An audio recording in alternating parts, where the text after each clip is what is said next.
Hey guys, sorry if I'm not looking my best. I'm actually sick. I was recently infected by a fungus. You want to see it? Disgusting, isn't it? Ah, yes, the Sega CD, Sega's favorite little disappointment. Except for the Master System, and the 32X, and the Game Gear, and Saturn.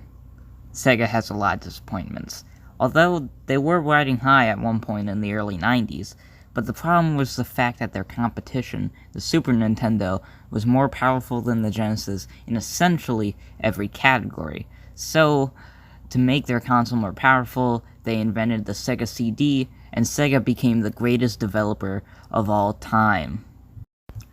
Except, of course they didn't, because the Sega CD only sold about 2.2 million units of the 30 million units that the Sega Genesis sold.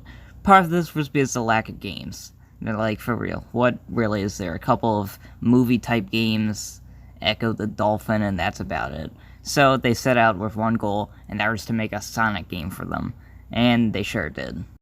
So, Sonic CD does actually introduce a decent amount to the series, and by decent amount, I mean two characters, that being Amy Rose and Metal Sonic, who really was the first rival of Sonic, and Amy Rose was also there, and she's a dog, maybe? I don't know.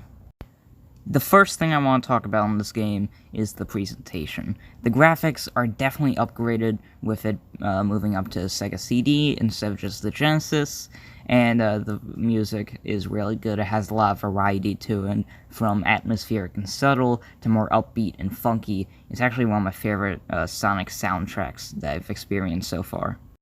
We will get more into each level independently, but overall, I think the level design in Sonic CD is okay. It's not great like Sonic 2, but it's not as bland and kind of crappy as the first Sonic game.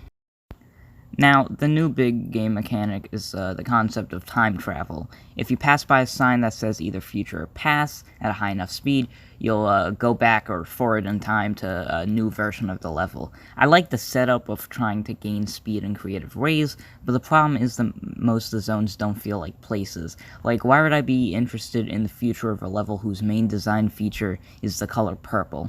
This ruins the game, because if the player doesn't care for the level design of most zones, then why would they care to go back in time or go ahead in time, which the time travel mechanic really is the thing that adds to the length of this game, but most people probably don't care enough about it to experience it. The first zone is Palm Tree Panic, and this is as basic as Sonic gets. Lack of creativity is what kills this zone, because I know it's a trope in every Sonic game to have a grassy stage in the beginning of it, but I've only played 3 classic Sonic games so far, and I'm already tired of this trope. Collision Chaos is also pretty bland. In fact, I would call it worse than Palm Tree Panic, simply because, while that level is colorful and pleasant to look at, Collision Chaos is just purple, which it kind of reminds me of a less creative Marble Zone because of it.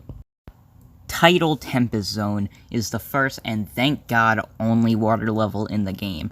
Now, there has been a running joke on this channel where I compare water levels in video games to measles, but honestly, this zone is fine. Not good, mind you, but this case of measles is, I guess, more of a mild one.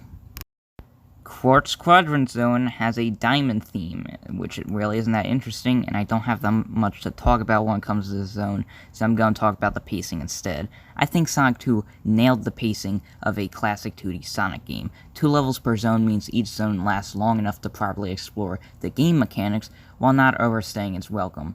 Sonic CD takes a massive crap all over that and goes back to 3 acts per zone, which makes this game just drag on for way too long, even though it's like a 2-hour game. And then, all of a sudden, something crazy happens. This game gets actually pretty good. Wacky Workbench is a great zone, and my favorite in the game, and maybe one of my favorite classic 2D Sonic stages I've played so far. I mean, it uses the mechanics that it establishes in the 3 acts to its fullest, and the 3 acts are actually properly used so that it doesn't feel like the game drags on. I mean, this level's just great. And Stardust Speedway is actually kind of the exact opposite of Wacky Workbench, but in a good way. The actual level design of the zone isn't anything special, but this is the one and only level that actually properly uses time traveling to its fullest. See, Stardust Speedway is a city-themed level, so when you go through to the past, the roads become vines, and you can see the Roman Colosseum in the background. Then, in the future version, the level becomes more of a futuristic sci-fi city with more neon lights. It's a really cool level, and a great idea that, again, actually uses time travel. So there you go. Sonic CD finally figured out how to do some decent levels and properly use the time travel mechanic by actually changing up the level design. I mean, this game's been pretty bad, but hopefully the rest of the game can properly use this time travel mechanic. And there's only one zone left. Why are we on this earth? Just to suffer. Anyway, the last zone in the game is called Metallic Madness Zone, and it's okay, it's your classic. A lot of these Sonic games end in like a factory or, I guess, a metal-themed zone, but the boss fight is pretty cool, which actually goes for all the boss fights in this game.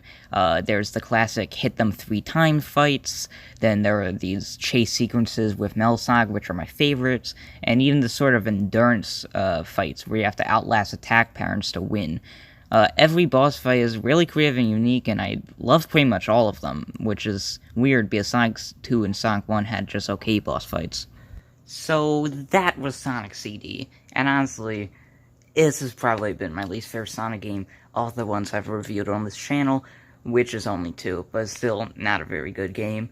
The presentation's very fun, but I think the overall just level design and how they use the mechanics is just not very good. This is the core level design is a lot more similar to, say, Sonic 1 than Sonic 2, and it was just really disappointing.